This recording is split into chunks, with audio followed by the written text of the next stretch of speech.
Good morning guys. Good morning. Yan guys, oh. Naanohan ko na. Nararo ko na yan. Pwedeng taniman ng gulay. O kaya kahit hindi, okay lang. So ito naman yung beans natin. Bukas.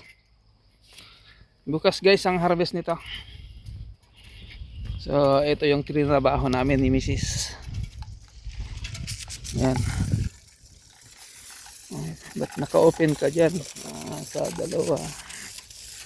So, open natin dito.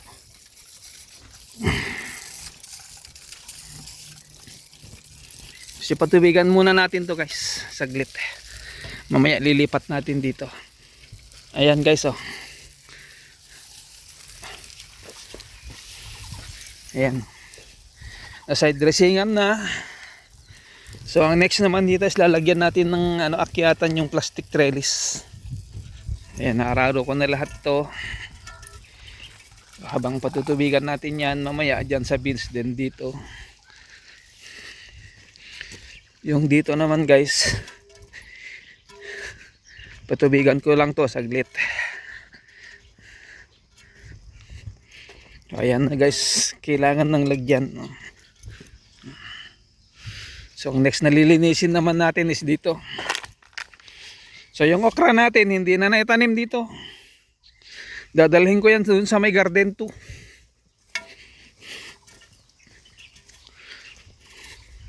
Then doon sa may garden 1, yung una kong tinaniman na na-sprayan kasi nung kapitbahay natin doon.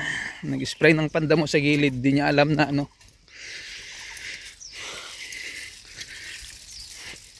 Ayan, may mga naka-open dito guys kasi nagtanim na kami rito kahapon. Hindi ko na na-live. Kasi parehas lang naman, marami na tayong live na kanyan o video.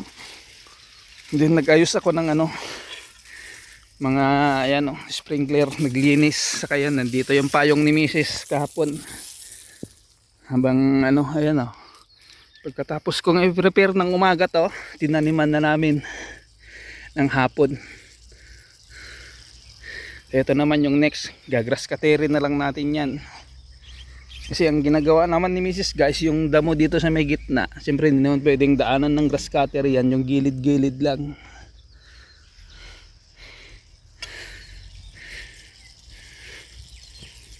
Ba't na yung natulo pa? So okay na rito. Okay na. So doon tayo. Saglit lang guys tong patubig natin.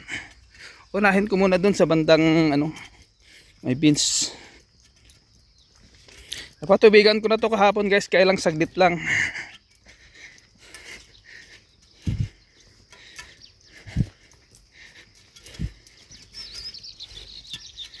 After magtanim, then nung pauwi na kami, medyo may time pa, pinatubigan ko na yan. So ito naman, pinabukas ko na. Kita nyo yan, napatubigan ko kaya konti lang, kaya hindi pa totally buong buo na basang basa. Kailangan patutubigan na natin yan para ma-absorb niya naman yung pataba yung nilagay natin. So lilipat ko rito guys. Ito naman ang harvestin natin bukas. So okay na, medyo gumanda naman ang bunga. Ayan dito ako nag-exit papunta ron. Then pabalik dito kasi pag umulan para may daanan ng tubig. So unahin natin dito sa banda rito ang patubig. Hindi ko dala ang So hawak-hawak ko lang ang pon.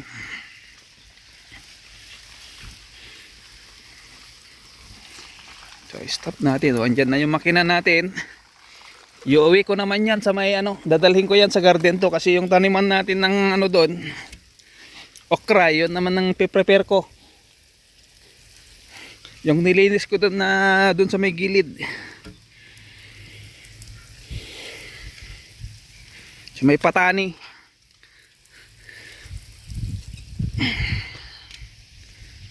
Baka doon may lalive ko yung araro doon. Dito kasi kahapon siyempre walang masilungan, yung payong lang. So sabi ko wag ko na i-live. Gawin ko na lang ngayon ang video update. Yan yung patola natin mag-spread na yung sanga niyan. Marami na rin kasi bunga guys. So ito, Bahala na si Mrs. kung anong gulay tatanim niya rito habang niintay natin to. Ayan. Ito guys, babalutin na natin yan. Ayan o. So ito guys, hindi ko pa ito nisprayan. Balang nisprayan ko lang, beans lang. Itong patola, hindi natin nisprayan yan kasi eksakto lang yung gamot na nispray natin sa mga beans. Ganito sa may likod. Itong patola kasi okay lang naman yan. Saglit lang yan guys, mga ano lang, 2 to 3 minutes lang. Para mahugasan.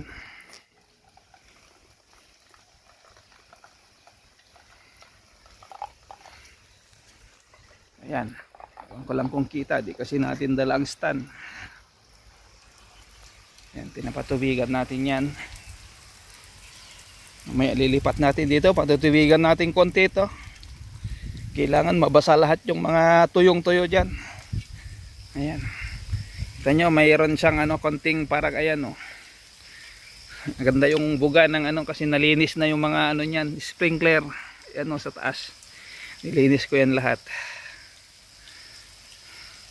Para mag-spread ng husto yung tubig. Ayan o, marami ng ano, talbos na ano yun. Dapat mayroon na siyang nakalagay. Medyo late lang kasi nag ano tayo ng damo. Ayan o.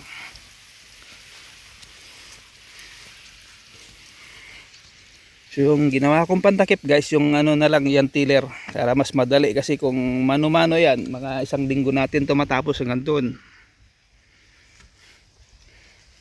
Kumbaga ang tinanggal na damo yung nasa gitna. Ayan o, mga gitna niya ang ganyan o. Kasi pag nag grass cutter tayo sa gilid, alam problema yung gitna lang hindi madadaanan ng grass cutter. Ayan. So ang ganda ng panahon guys. Thank you, thank you. Ayan. So okay na yan, lipat na natin dito. Dito tayo. Ito naman ang patubigan natin.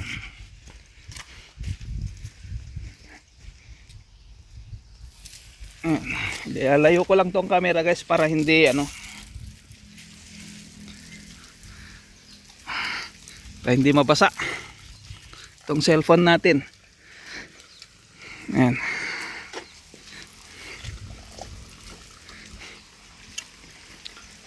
Kasi andito guys yung ano, yung grass cutter natin, dadalhin ko doon sa may garden to mamaya.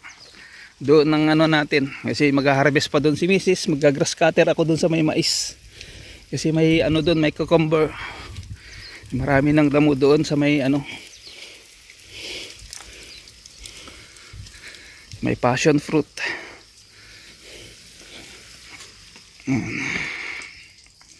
So doon naman. Doon yung pinapatubigan natin. Mamaya lilipat naman natin dito. Doon punta tayo doon sa may dulo.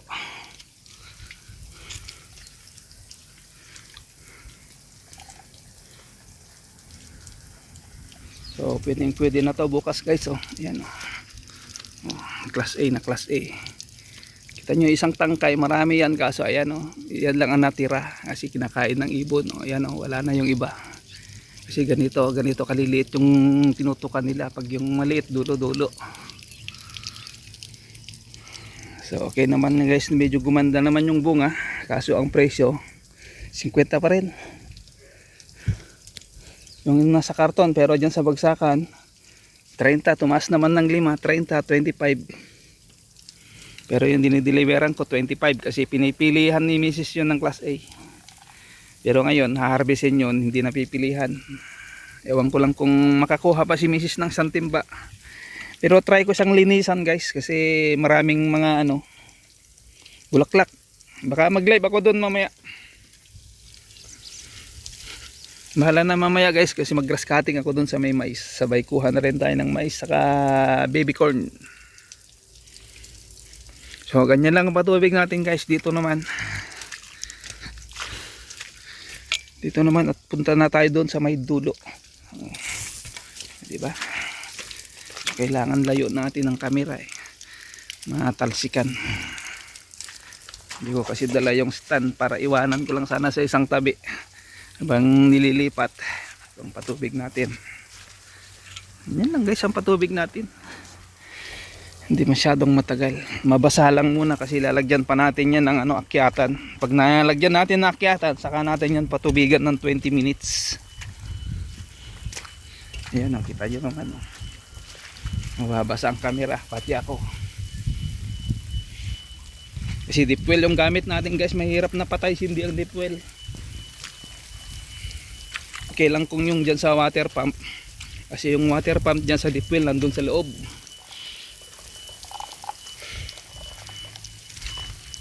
Saka hindi natin sarili. Kung sarili natin kahit patay hindi okay lang. May problema. So ayan naman, dyan naman.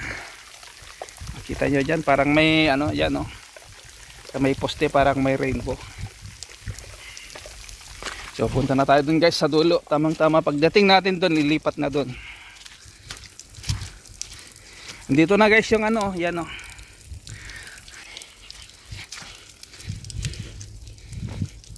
Yung iskalyon. Iskalyon ang tawag nila dyan sa klase ng sibuyas na yan.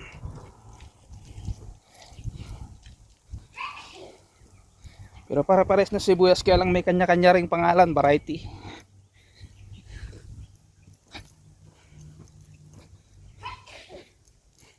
Dito naman may luya tayo rito. Ito kasi yung pinaka boundary niya, yung gitna. Dito may luya tayo rito. Ayan o, hindi ko nalinis, tumubo na ito. Isang linya hanggang doon, diretso. Diyan na yung okra o. Istorbo si Mrs. Sinira yung plano natin, inunahan tayo magtanim. Then dito sa likod, sabi niya, yun guys ang bulaklak ko. Diba maiksi? Sana ganyan lahat to mahaba.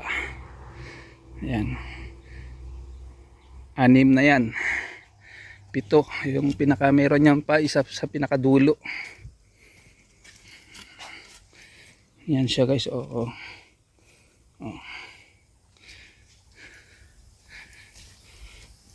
Dito naman guys palabas na. Umpisa nang lumabas ang bulaklak nito. Ayan o. Ito guys ang bulaklak niya no. Ayan. Kasi inisprayan natin ito ng pamulaklak sabay. Kumbaga ito yung una ko nisprayan, sinabayan na natin tong isa, tong katabi. Kahit dun sa harap may kasama rin pamulaklak yun. Saka nung last time insecticide kaya hindi tayo nag-harvest ng 3 araw. So dito. So ito guys yung inayos ko. Ayan. Ayan o, bago. Ako na guys nag-aayos. Ayan o. Bago. Kasi ito mga luma, mga matagal na. Ganitong nyo. Ganito guys, mahal yung mga ganito. 200 isa. Yung binili ko is 80. Kasi hindi naman sa atin to. Kumbaga ito guys, repair ko na yung mga nito kasi matagal na tong garden na to. So ayan guys, kita niyo yan.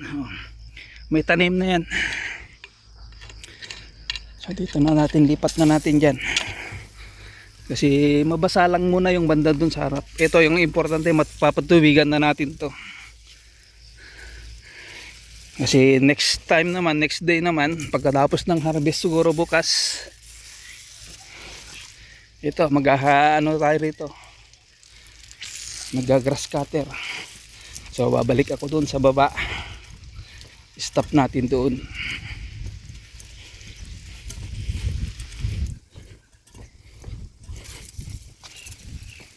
So i-prepare ko lang yung taniman guys ng yan ng ating okra nandyan hindi na halata. Kasi dito hindi pa nalinis diyan.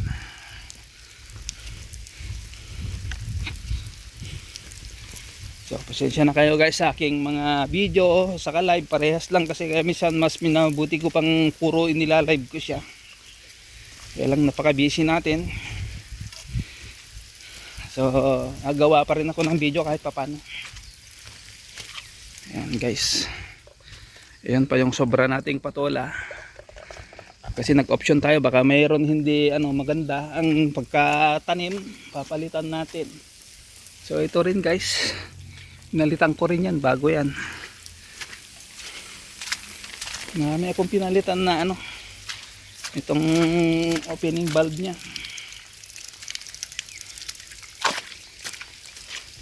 Ito pa isa oh, yan. Nalitan ko rin to.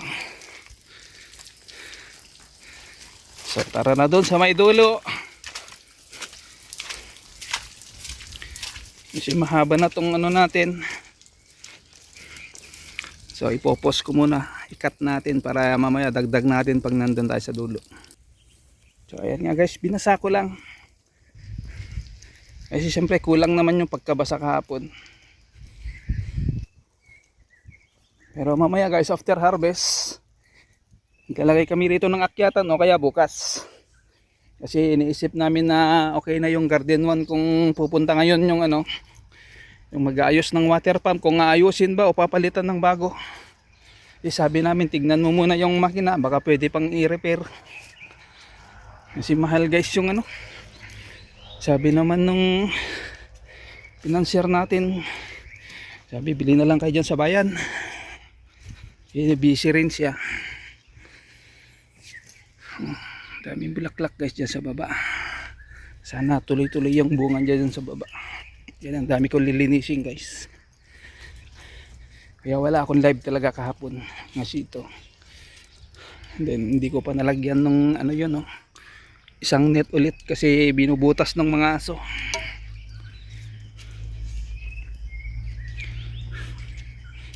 Ayan o, dinaanan ng mga aso. Ayan o, mga ano nila. Kasi yung mga net natin dyan sa likod, butas-butas na yung gilid. Ayan, maaga tayo pumunta rito guys. Alas 6.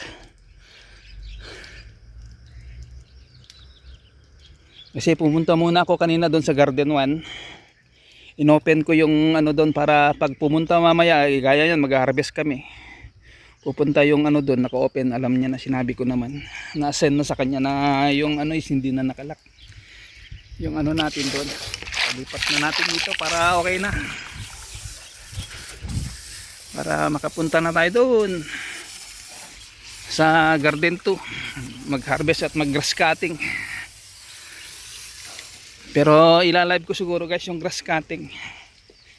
Yung harvest, bahala na si Mrs. siguro kung ano, kung pupunta. Pag hindi, di ako lang naman, walang problema yung guys. Kasi trabaho ko talaga yan. So dito, stop na natin dito. Yan lang. Kasi hindi kasi natin pinapatay sindi ang ano, water pump. Nahirap kasi pag patay sindi sa deep well. Siyempre yung puwersa niya galing doon sa ilalim. Malaki yung makina dyan guys, yung sa deep well. Kasi yung deep well na yan parang ano, parang drum ka ano yun, yung butas na yun parang drum. So yung makina nandun sa loob is ano, 24 horsepower. Eh yung mga gamit namin is 8 horsepower lang yung mga gamit namin na ano yan, mga water pump na maliliit.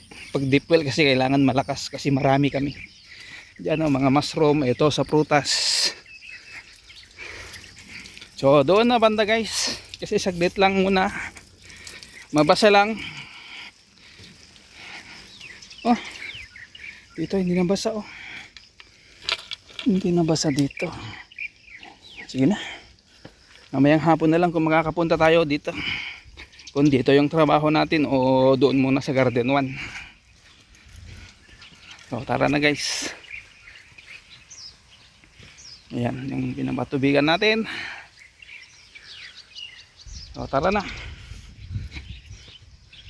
Para kung matapos ang harvest my time.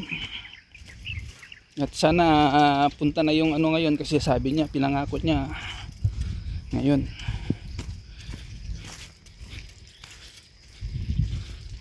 Sabi niya, alanganin yung Lunes ko, baka Martes ng umaga. So dito yung harvest natin bukas guys. So marami na tayong patolaw. Ayan. Diba? Ayan, hindi pa tayo nakabili ng pambalot. Kasi kung ano sasabihin nung titingin doon sa makina, kung bibili tayo ng bago, talagang bababa tayo ng bayan. Babay na guys, stop ko na yung water pump. Thank you so much. So babay na.